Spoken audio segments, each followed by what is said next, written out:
1932 का खतियान आधारित स्थानीय नीति झारखंड विधानसभा से पारित किया है हमारे माननीय मुख्यमंत्री जी ने, और उसे राज्यपाल ने वापस कर दिया। और केंद्र सरकार उसे पारित क्यों नहीं कर रही है? अगर आप आदिवासी के पैरोकार हैं तो निश्चित रूप से इसे आप तुरंत पारित कीजिए, क्योंकि हर राज्य में, चाहे वो कर्नाटक हो, पश्चिम बंगाल हो, चाहे वो महाराष्ट्र हो, हर बिहार हो, हर जगह स्थानीय लोगों के लिए वहाँ पर रिजर्वेशन पॉलिसी होती है कि 3rd और 4th ग्रेड की नौकरी में उन्हें जगह मिले, क्योंकि बाहरी लोग आकर कई बार उनकी नौकरियां खा जाते हैं और वो पिछड़े रहते हैं। तो हमारे राज्य में इसकी मांग हो रही है और इसीलिए खतियान आधारित स्थानीय नीति की मांग हमारी सरकार कर रही है, जो अभी तक नहीं दी गई है, और उसे तत्काल दिया जाए, ये हमारी मांग है। 2022 में प्रस्तावित वन संरक्षण अधिनियम मेरे दावे की संपुष्टि करता है।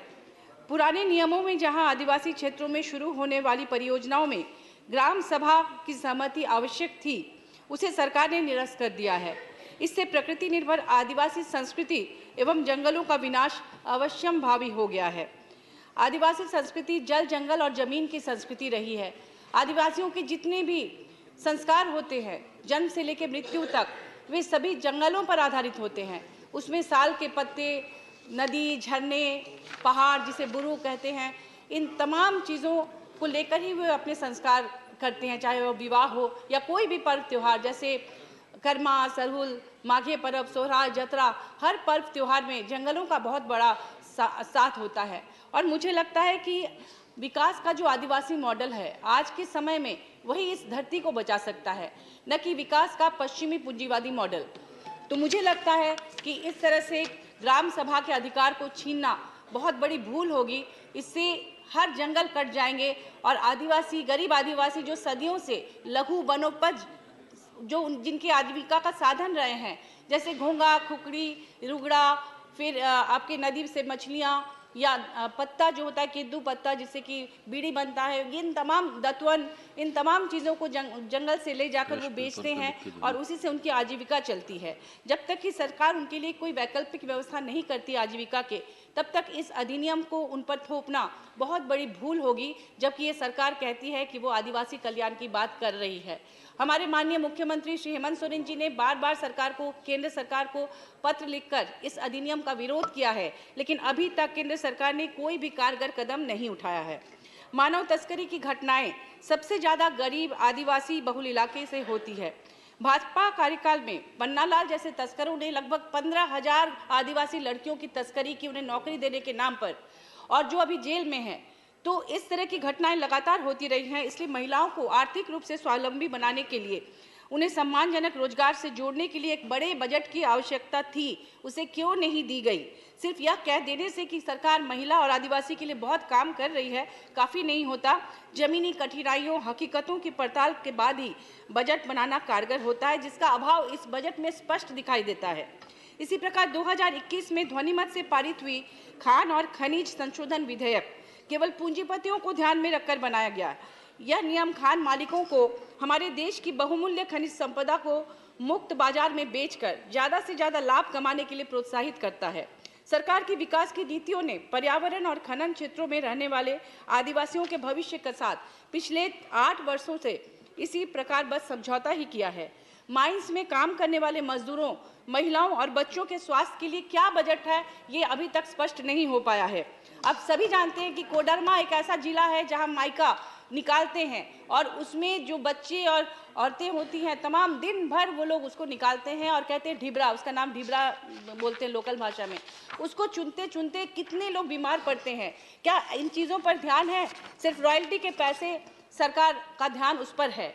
हमारे राज्य सरकार का 1,36,000 करोड़ रुपए बकाया है रॉयल्टी के पैसे कोल इंडिया के पास, लेकिन बार बार पत्र लिखने के बावजूद माननीय मुख्यमंत्री द्वारा अभी तक केंद्र सरकार उस पैसे को वापस नहीं कर रही है।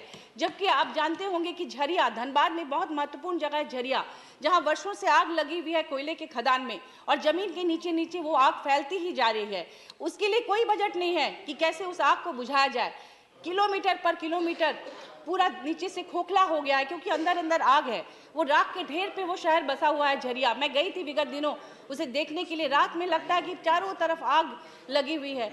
ऐसे में इन चीज़ों पर सरकार क्यों नहीं ध्यान देती? सिर्फ उस राज्य को लूटने के लिए वहाँ पर तरह तरह के माइंस हैं, वहाँ से खनिज संपदा लेकर पूरे राज्य को, पूरे देश को समृद्ध करती है सरकार। लेकिन क्यों नहीं वहाँ के लोगों के बारे में सोचती कि जो आग की ढेरी में जिनके घर है, उन्हें रात में नींद नहीं आती यह सोचकर कि कभी भी वो धंस जा सकते हैं, वो आग में जमींदोज हो सकते हैं, और उनके घर के बीच से कभी कभी फट जाती है जमीन और वहाँ से जहरीली गैस निकलती है। आप सोचिए उनके बारे में जो उस आग की ढेरी में सालों से रह रहे हैं। ये झरिया धनबाद में से फिल्में भी बनी है, लेकिन अभी तक केंद्र सरकार इसके लिए कोई भी कारगर उपाय नहीं अपना रही है। कुछ दिन पहले मैंने देखा कि कार्बन उत्सर्जन को लेकर बिल आया, अच्छी बात है। 10 लाख की फाइन के बारे में कहा गया कि कोई स्कूटर भी अगर पुराना चलाएगा और कार्बन उत्सर्जन होगा तो गरीब को भी 10 लाख फाइन देना पड़ेगा। लेकिन मैं कहती हूँ कि ये जो प्रदूषण इस तरह के माइन से निकल रहा है, सरकार की गलती से, कोयला कंपनियों की गलती से, उसके लिए सरकार से फाइन कौन लेगा?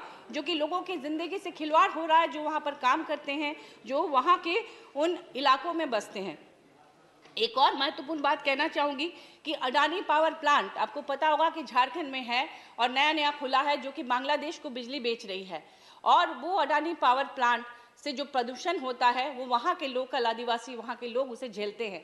उनके लिए कुछ भी नहीं कर रही है सरकार। और ऊपर से जो कॉन्ट्रैक्ट साइन हुआ था कि राज्य को 25% उसमें से बिजली देनी है। आप सभी जानते हैं कि झारखंड में किस तरह की बिजली की किल्लत हो गई थी, और जिसके लिए बार बार उसे बदनाम किया जा रहा है कि वो बिजली क्यों नहीं दे रही है। तो वो 1,36,000 करोड़ अगर केंद्र सरकार दे देती राज्य सरकार को, तो उससे छोटी सी राशि लेकर वो डीवीसी को देती, तो निश्चित रूप से ये बिजली की किल्लत दूर होती। क्या वहाँ पर गैर भाजपा सरकार है? इसी वजह से ऐसा किया जा रहा है कि ताकि जनता की नज़रों में सरकार बदनाम हो। और आडवाणी 25% क्यों नहीं बिजली दे रही है हमारे देश को? सॉरी, अडानी इस देश को हमारे राज्य को 25% बिजली क्यों नहीं दे रही है? अगर वो दे तो बिजली की किल्लत दूर होगी। और वो दादागिरी दिखा रही है कि हम नहीं देंगे, क्या कर लोगे? क्या उनको केंद्र का सपोर्ट है? अगर केंद्र का सपोर्ट है तो क्यों है? क्यों नहीं केंद्र दबाव बनाती कि तुम उस राज्य को बिजली दो जहां पर कॉन्ट्रैक्ट साइन किया है तुमने, और जहां से बिजली लेके तुम दूसरे देशों को